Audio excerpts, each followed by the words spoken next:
Sinhagad road परिसरात असणारा canal, Hingane परिसरातला कॅनॉल. त्या कॅनॉल वरती हा एक लंडन ब्रिज टाईप काहीतरी एक प्रकार बनवलाय. 2016 मध्ये त्यावेळेसचे नगरसेवक यांनी हा पूल बनवण्यासाठी पुढाकार घेतला होता आणि त्यानुसार पुणे महानगरपालिकेच्या माध्यमातून हा पूल बनवला आहे. केबल स्ट्रेच असा हा पूल आहे. या पुलावरती या अशा ह्या डब्यांमध्ये जे काही आहे त्या लाईट्स बसवल्या होत्या. त्या लाईट्स बऱ्याच दिवसापासून बंद आहेत. अं,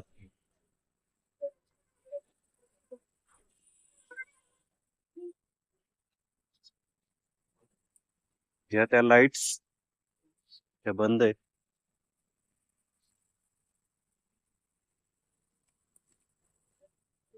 त्या अशा लाईट्स ज्या आहेत त्या लाईट बसवण्याचं कारण होतं की हा जो पूल आहे आणि या पुलावरती ज्या काही त्या केबल्स आहेत,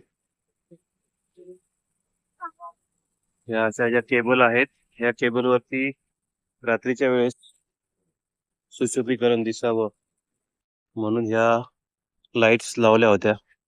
आता हे याच्याकडे निगराणी केली नाही, त्यामुळे त्या लाईट्स वरती आता बऱ्या प्रमाणात झुडूप उगवलेला आहे. त्या लाईट्स देखील बंद आहेत. ह्या लाईट्स चालू कराव्यात म्हणून झोन 3 ह्यामधले ज्या एक्झिक्युटिव्ह इंजिनियर आहेत इलेक्ट्रिक, त्यांना फोन करून सांगितलं देखील आहे. त्यांच्याकडून अजून काही या लाईट्स चालू झालेल्या नाहीयेत. या ठिकाणी हे असे 2 पूल आहेत. हा एक पूल जो आपल्या पुणे शहराला पाणी पुरवठा करणाऱ्या पाईपलाईन जी आहे खडकवासल्यावरून पर्वती जलशुद्धीकरण केंद्राला जाणारी, त्या पाईपलाईन वरती हा एक असा पूल आणि दुसरा पूल आहे इकडे कॅनलवर. हे सर्व लोक या पूल आणि इतर उद्यानाच्या उद्घाटन किंवा भूमिपूजन त्यासाठी आले होते. 2016 फेब्रुवारी 2016 मध्ये त्याचं भूमिपूजन झालं होतं. जॉगिंग ट्रॅप नियोजित उद्यानाचा भूमिपूजन. हे उद्यान कुठे मला पण माहित नाही आहे. वाटतं आतमध्ये एक उद्यान आहे, कदाचित त्या गेट पासून आतमध्ये गेल्यावर उद्यान आहे. तर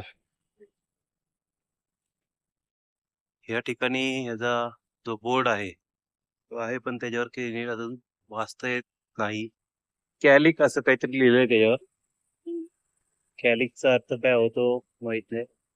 त्याच्यावरती हे लिहिलंय की पुलाचे सुशोभीकरण करणे व विद्युत रोषणाई करणे, संकल्पना तत्कालीन नगरसेवक. तर त्या नगरसेवकांनी चांगल्या उद्देशाने हे सर्व गोष्टी केल्या.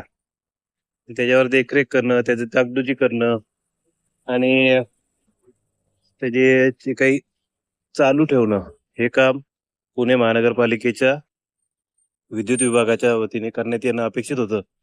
पण मागच्या 9 वर्षामध्ये या गोष्टींकडे पुन्हा कोणी लक्ष दिलंय असं वाटत नाही. या लाईट्स आहेत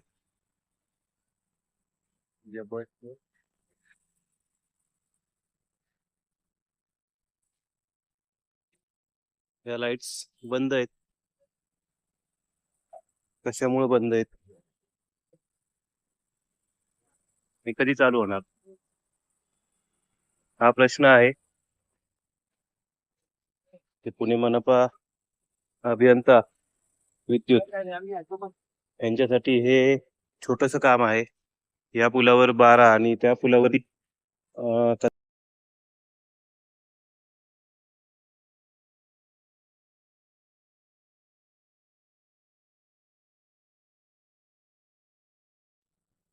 20 लाईट चालू करणं हे पुणे महानगरपालिका, ज्याचं 12,000 कोटी बजेट आहे, अशा महानगरपालिकेसाठी खूप मोठं काम नाहीये. पण तरी देखील या लाईट्स आता जवळपास महिना होत आला तक्रार करून चालू झालेल्या नाही. एक ह्यासाठी त्याच्या लाईट्स गरज आहे का, हा मुळा प्रश्न आहे. जरी सुशोभीकरणाच्या नावाखाली जर हे लाईट्स लावल्या गेल्या तर मग ते सुशोभीकरण रेग्युलर चालू पाहिजे. मागच्या जवळपास 1-2 महिन्यापासून या परिसरात चालू आहे. देखील एकदाही या लाईट चालू दिसल्या नाही म्हणूनच संबंधित विभागाच्या एक्झिक्युटिव्ह इंजिनियर पर्यंत ही तक्रार पोहोचवली होती. पण त्यांनी अजूनही या लाईट चालू केलेल्या नाही. त्यामुळे हा व्हिडिओ बनवावा लागतोय. हा व्हिडिओ बनवल्यानंतर तरी ह्या इंजिनियर जे आहेत, संबंधित विभाग प्रमुख जे आहेत, ते ह्या लाईट चालू करतील. नंतरच महापालिकेचा निवडणुकीचा कार्यक्रम देखील डिक्लेअर झालेला आहे. मला काही या स्पॉटमधून निवडणूक लढवायची नाहीये. पण जे अगोदर नगरसेवक होते त्यांनी चांगल्या भावनी हे सुशोभीकरण केलंय. तर ते सुशोभीकरण नागरिकांना तेवढ्याच प्रमाणात निरंतर मिळत राहावं. त्यांना या सुशोभीकरणाचा अनुभव चांगला येत राहावा. त्यासाठी हे संबंधित विभाग प्रमुख जे आहेत त्यांनी याचा